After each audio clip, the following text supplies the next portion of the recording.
Welcome to the Robot Philosophy Podcast, where we keep you up to date on the latest news, reviews, and anything new in the robot world. Right, hi guys, it's Philip English here, doing our Robo Philosophy interviews. Today we've got Michael Suppa from Roboception, and as normal, we're just going to have a run through, have a chat with Michael just to get an understanding of himself and what Roboception does. So welcome Michael, so welcome. Hi Philip, nice to meet you today. Cool, thank you.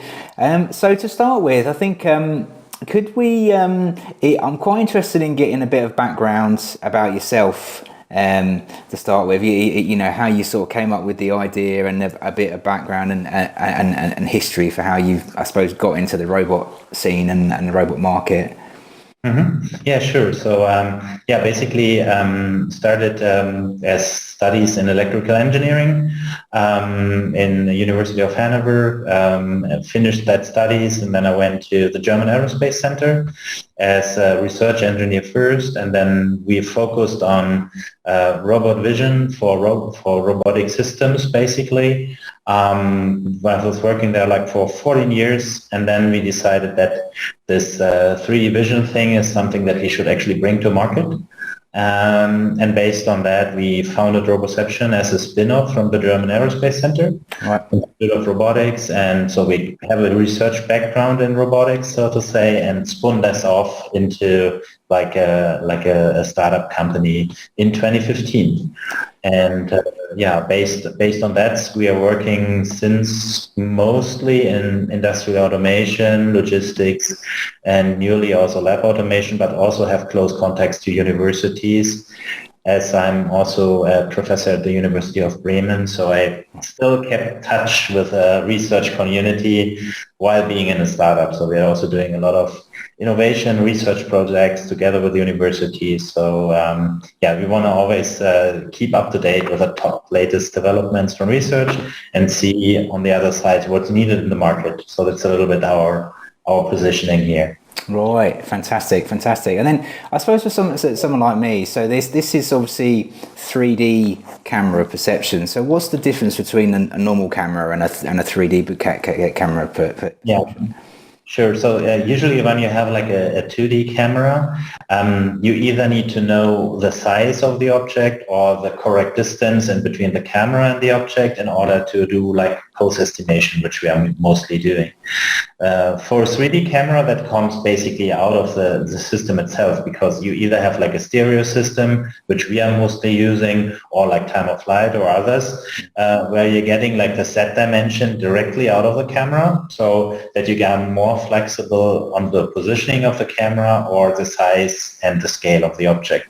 So, and especially if you want to do robotics, usually you're interested in picking up the part in the end from an arbitrary position.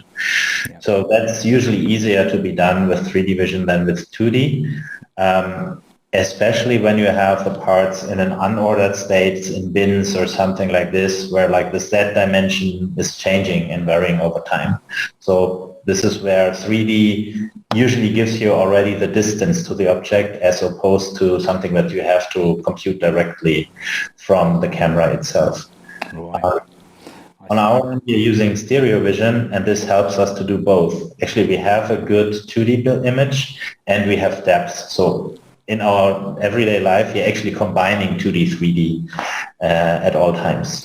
Right, I see. So as you were saying, if you're picking something from a bin, then obviously the camera sees it in 2D, but then it still may not have an understanding of how far that actual piece is, especially if it's a corner piece. But with a 3D camera system, it gives it the depth of field, so it can go down there and actually grab at the right place. So that's how it works. I mean, how does it? I've got a little experience with sort of LiDAR and SICK laser scanners. Is that a different level? Is that something else, or does that fit in, or can that fit into cameras as well? Yeah. So actually, I started my career a lot with laser scanning technology. There's one issue with it, that you usually have to move the sensor to scan. So this usually has an active motion. So basically the points that are taken in the beginning are taken at a different time than at the end. So if you have a camera, you have like a nice shot in one image, so to say. So that's one thing, especially when you have moving objects or something like this, it's more helpful to go with a camera. But still, the laser gives you a point cloud, and maybe an intensity image, but you don't get like a 2D image on top otherwise, unless you have like a calibrated camera as well. So, Right. and I see one thing that, especially when you relate to edges and you want to go for corners that are interesting for you to detect the boundary of parts, it's a lot depending on the scanning time of the laser, if you see them in the point cloud or not, because it's really something that's in the motion of the scanning process. It's just an additional thing that you have to deal with when you want to do a detection. But most early 3D sensors have been lasers. Right. I think nowadays it's more time of flight and stereo or structured light. Yeah. That's the most common technologies that we are using nowadays. Well, it makes sense, yeah, because if you have a fixed camera and a conveyor belt, then obviously, unless you're moving the camera around to actually enable the laser scanners to work efficiently, then the stereo makes sense, so you can see it, yeah. Okay, makes sense that side. Okay, so for Roboception then, so what would you say sort of the main three sort of problems that you see with vision? Yeah, so we are on our end mostly in the robot domain. So we're caring for vision problems with robots, so to say. And they're basically, for me, it's like two categories. So there's known objects, so objects where we have models of, where we basically just have to detect the correct position of the part. And then there's unknown parts, which we don't have models of. So where we have to determine the correct orientation, which is more difficult because we don't have the model. So this is the two things that I see at the moment. The last and quite difficult challenge then is transparent objects, for example. So basically where you have to determine the correct position of, let's say, a transparent object like glass or any like that, which is always hard to see with a sensor. So at the moment, it's per domain. If you're industrial automation, mostly you have CAD models, you can use them for the detection. If you're in logistics, you never have any model because there's a large variety of parts that's coming. So usually you only have to do pick and drop, so no place. That's easier on that end, but the parts are large, the parts vary a lot. And then the last in lab automation, which we see at the moment, is that we have transparent objects that we have to correctly detect, and they're mostly also fragile. So you have to approach them very correctly and not to break them. So that's basically the challenge. And the general thing, shiny and transparent, that's usually the harder parts, so to say. And if you're going to logistics, both happen. So this is why usually they're not known, they're shiny, and there can be transparent backs. So this is one of the key challenges that we are seeing at the moment. Right, I see. And then do you well, how about speed? So if a part is on a conveyor belt, is it got to be a certain speed, or can you really ramp it up? Because I suppose cameras are fast, so if it can probably go just as fast as any conveyor belt. But do you find, obviously the slower it goes, I'm guessing that more time the stereo's got to work to actually find out where it is. So I mean, I suppose have you seen a lot of applications where speed has been like a variable that you need to adjust?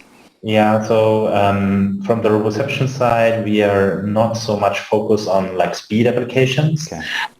In many cases, we are seeing it now that in parts are separated on conveyors, and then it's fine, and then you can have the speed. It's more relevant than that you have like constant speeds that because still independently on how fast the camera is, you detect and you grasp afterwards. So you need to have this distance traveled in between the detection and the grasping. So this is usually something where I think the speed is one in terms of like the distance between the detection and when the part is picked. But it's more like also an engineering thing to keep the conveyor speed constant and make sure that the part is in the same orientation it was detected when it also picked. So in many cases, we are having scenario where parts are on top of each other, even on the conveyor. Yeah. And then usually they go at lower speeds because you don't want them to fall around when they're moving across the conveyor before they can be picked. So I think that's it's more or less a physics problem, so to say, that the faster to go, the more shuffling of the objects you have in between. So usually the top speeds that we are seeing at the moment is 0.5 meter per second, but conveyors can go up to 2 meter per second. So I would say we are more or less with the vision at the moment at the lower speeds. Especially with stereo. With mono cameras can be faster, but then you have this set and constant speed issue as well. So, right, I see. I mean, and then, so when you have the parts, is there I've seen on some cameras you have a form of general intelligence where, or like machine intelligence, I should say, that you have to teach the camera certain objects. Has Roboception work like that? So obviously like an object comes up and then it has to verify what it is, and then you can essentially teach the cameras the next time it sees it, it actually recognizes it. Is that how it works, or is that another part of the process of the software? Yeah, so basically what we are doing is that we are having not only the sensor as like when we end up at the image or the point cloud, but in many cases, our customers ask for this piece of software that you're actually talking about that gives you the position or the classification of the part. And our sensors that we are having, I have one here, so that's the RC Wizard. Yep. That's our brain, and there's an NVIDIA system in here. Right. So the brain is actually on the camera. So the decision, what kind of part it is, how it's being detected and so on, that's actually done on the camera. So it's actually a smart cam. So we have the stereo vision, this computation, and then the customer gets a grasp point or a object location or something like this. So that's all in the camera, which helps a lot to distribute computational power, right? So that's what we are doing. So basically our camera is a smart cam. It has the vision software on it. The only thing we need to do is like teach the grasp. That's something that the operator usually does, because that's a process knowledge. So where to pick the part. Right. That's something that you teach in, and the rest is done automatically on the camera. On the camera, right? Fantastic. I mean, that's probably a good leeway into sort of the line of products. Is it one core camera you got, or is there a few in the product line? So usually, we have different versions on the baseline. Yeah. So because the stereo vision, usually the baseline is determining the range that you can measure stereo. So this is a 65 millimeter baseline. It's the same as a human eye, more or less. Okay. So you have like a good stereo range of a little bit over a meter, which is the same as a human. So the reach of your arms, so to say, this is your stereo range, because there you manipulate objects. Yeah. So this is basically the same, and this is a sensor that's usually mounted on the robot when you do these applications and drive the camera there. Right, okay. We have a second one that's the 160 millimeter baseline that is for external mounting. Right. So when you look from above, you have the robot going in and out. So that's basically the other scenarios that we are having. So we're having like these two baselines, which cover a large variety of cases. And then we have another system that having a larger resolution and a larger baseline for like very tiny parts in a greater distance. So that's basically the three hardware settings that we have. Yeah. And in robotics, I think there's two baselines, they cover like 90% of the cases. Right. That's a specific setting that the customer likes, and it's a special camera, but we are more aiming for these 80 to 90% cases where the hardware is the same, and you change a little bit on the software, because it's, from the business perspective, always easier to do it like that than to change the hardware always. The same. Yeah, no, that's right. And as you said, it makes sense, to hit that 80-90% range to get most tasks that you're likely to find. I mean, I was with a company up in Scotland a few weeks ago, and actually there's another company doing it as well, but they deal with waste. and they've been looking at a robot that can obviously go into a waste disposal unit and pick an object, a bit of wood, or a can, and put it into the right pot. Now they've obviously they said the biggest issue is vision, because how can you tell if it's a bit of wood or if it's a painted piece of plastic? So I mean that's something that I suppose would fit almost more into the other 20%, because it's quite niche and specialised. I mean, do you see how long do you think it would take for us to get to that level where we can mount a camera and it be able to determine bits of rubbish as well as sort of we can? Have you seen that tech? Yeah, so I think that's more or less the classification problem. So that usually comes before the post detection. So what we are doing most of the time is the post, so what kind of object we have, where it is, so to say. And I think with a lot of the machine learning and so on, we are now able to classify more and more parts, because what the machine learning does, it basically is a classificator. So basically you have a lot of parameters you can train. That's something when you do want to do this manually for these large amount of objects, so to say, that's very hard to do. And I think with machine learning and the databases, that's the way to go there. And I think we are already quite far with that. Just by classification of the parts, right? So basically having some data, using that in a data-driven approach and classify, I think that's the way to go here. And it determines a little bit on how big our data sets are that we have from that. And saying that, usually robotics is still small data as opposed to autonomous driving and so on, where you have like large data sets. Yeah. And that's a bit of the problem of robotics, I would say, that we still deal with small amount of data, so we have to focus on the right data. So it's not like that we can always say, hey, we are taking like 2 years of recording data. That's actually what autonomous driving did. So the first data sets are 10 years old now, and they're still working on them. So for robotic application, we don't have the time. So I think we have to focus a little bit now, what is the right data for that specific case, train that and work on that. So I think that's really key in order to be successful. No, that as you said, like you want to hit the that percentage of jobs that are happening now and that need that technology. So I mean, so that's really good. I mean, so I suppose what's the sort of the future that you see? Are you looking to bring out some new products, or are you looking? I suppose as technology evolves, then the actual product evolves as well. So. What's the sort of like a rough sort like roadmap for you guys? Yeah, so we have really good experience by now by using models and generate synthetic data to train our neural networks for like known parts, and this helped a lot to get ground truth data and to make reduce really the on-site recording time to a minimum.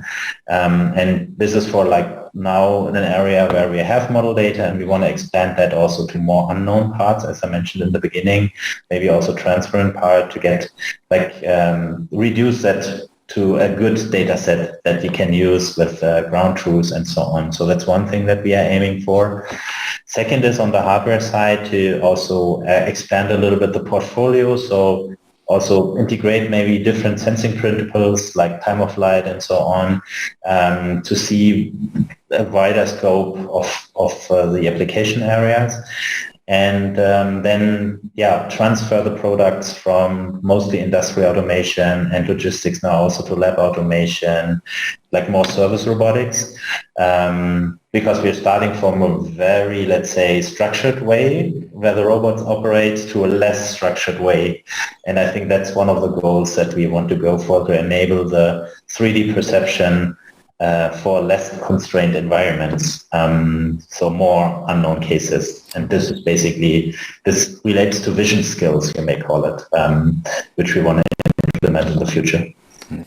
Yeah, well, this is it. I mean, I suppose the next sort of big question I have then is that I suppose that could potentially link to like artificial intelligence, and I know there's been many sort of dates that are thrown around of when we're going to get to that that general intelligence. And so, I mean, for yourselves, I mean, obviously I've heard dates of 2030, I've heard dates of 2050, I've heard dates of never. I mean, have you, do you guys have any, have you played with any sort of like machine learning, artificial intelligence, or have you got any like predictions for yourself of when you can actually plug in some sort of intelligence that will actually recognize the object straight away? Yeah, so at the moment we are mostly using the machine learning part of things. So basically, for two reasons. One is ease of use, because the parameters, like usually if you want to configure a vision system, you have a lot of parameters. If you do this by machine learning, that's done by the neural network. So you have like a one-click solution, and that's quite helpful on that end. So we're using the machine learning as a tool to basically have an ease of use and easier access of our customers to a complex technology. That's what I also see as a trend, because actually machine learning and AI is a tool, right? So it must serve a purpose and must make things easier for the application side. Otherwise, it doesn't bring any value. So this is what we are seeing at the moment. And the second thing that I see is a big issue that relates more to artificial intelligence is this kind of supervision system. So basically, when you have a robot production, there's some kind of error handling that always needs to take place. So an overview, at the moment, most machines are then stopped, someone goes in, fixes the error, and so on. So what we want to have for the future is that we have a supervision, that the system notices what's going on and adapts the right strategy to solve the problem. And that's still something that I would see in combination of machine learning, artificial intelligence, to have less stopping of machines. And the same applies then also to, let's say, service robots, where for sure decision making is needed for detection, but also for like determination on the next action to take. Yeah. Because in industrial automation, actions are more or less fixed. But in service robotics have a large scope of potential next actions, and the semantics basically and the background, what needs to be done, is deciding on what's happening next. And I think that's the biggest challenge now, to figure out what's the next action to take based on what you see and how you interpret the environment. And there, for sure, artificial intelligence and in the beginning machine learning will play an important role. On that side as well. Yeah. Have you ever had any food applications? Because obviously you were speaking about service robots there, and I know that the big food companies are looking at robots that can make food, and all that type of technology. It seems to be growing right at the moment. Like, no one's cracked it yet, and I've seen some robot arms making food. But do you could you? I suppose if you could it be used for a food type of application, the product? Yeah, so actually was in touch with some of these companies that are doing this, let's say food cooking or food preparation robots. So far, I guess most of them are doing it a pretty classical way. You have a recipe and you bring just parts together, stir it around.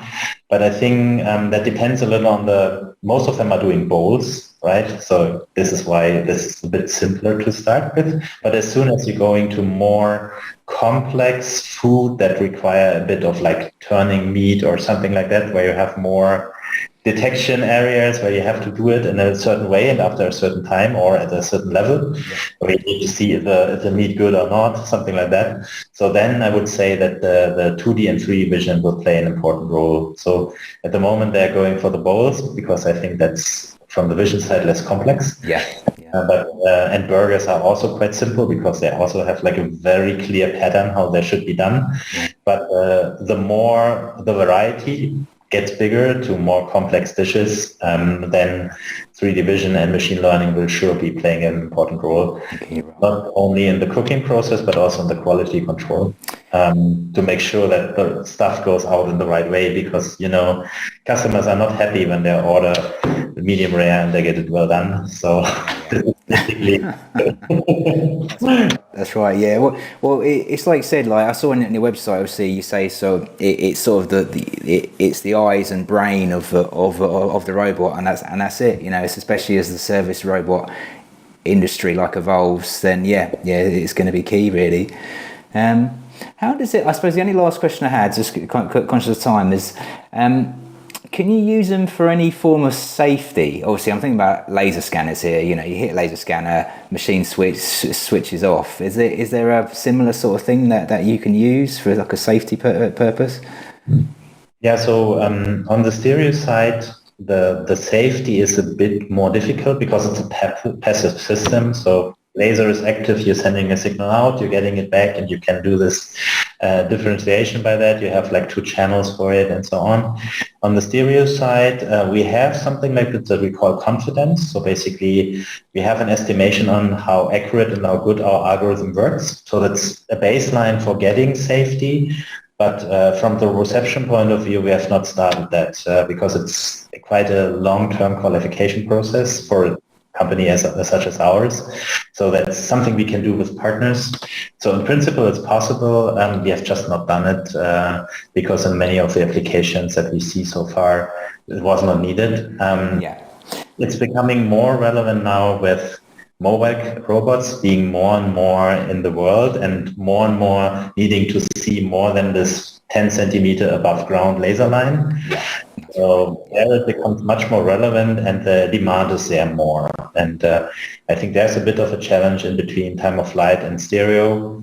Time of flight has a bit of an advantage because it's active as well. So you can use a similar principle that you're using with a laser. But I think that's still to be decided which one will be the, let's say, 3D safety sensor with a larger field of view. So it will not be laser. It could be also radar or a combination of radar and camera, something like this. So this is like an active, let's say, process at the moment. Not decided yet what's going to be, but active on that. Well, this is it. It's interesting because obviously at the moment, sort of a robot may have multiple sort of systems on them, but as you're saying, you know, as the technology comes along, if you can use the same piece of kit for various different types of sensors and applications on the robot, then that's perfect. I mean, I'm thinking of I know Amazon bought a company. It must have been about a year ago now, where they had. It was like a mobile platform company, but they just had a camera. The whole platform worked on a camera. I'll have to dig it up. I'll put it in the notes to find it. So that would be interesting to see, because obviously they must have some sort of safety within that camera as well. So I'll do a bit of digging. Yeah, or they work with bumpers. So on top of that, so like basically you have like a physical tactile sensor around the platform or something like this. Could also be the same as it is with vacuum cleaners and so on. They also have a camera, but not for safety purposes, but for navigation. So, but it's interesting to see. So, I mean, for autonomous driving, like if you listen to Elon Musk, he says that the camera is our sensor. So but it will always be a combination of a camera plus X, I would say, for the beginning. So camera plus laser, camera plus radar, camera plus, because data fusion is actually the best safety principle in the world because it combines 2 modalities at least. This is one of the ways you could also do it, combining 2 cheap sensors in terms of as opposed to a expensive laser LiDAR system or something like that. Okay. No. Well, that's been great. That's a great overview. Thanks, Michael. I mean, I think the last steps is really to obviously, if people want to get in contact with you, obviously, I'm guessing reach out to the Roboception website. You know, give the guys a call if there's any interest there. Right. No, thanks, Michael. Well, that's been a great interview, and I was saying, if you want to get in contact, then we know where to go. And thank you very much for your time. It's very much appreciated. Thanks a lot, and also thanks for the great interview, Philip. So I really enjoyed it, and looking forward to get a lot of requests and questions also from the community. And I hope I generated some interest on 3D vision, machine learning, and eyes and brains for robots. Perfect. Thanks, Michael. Thank you. You're welcome.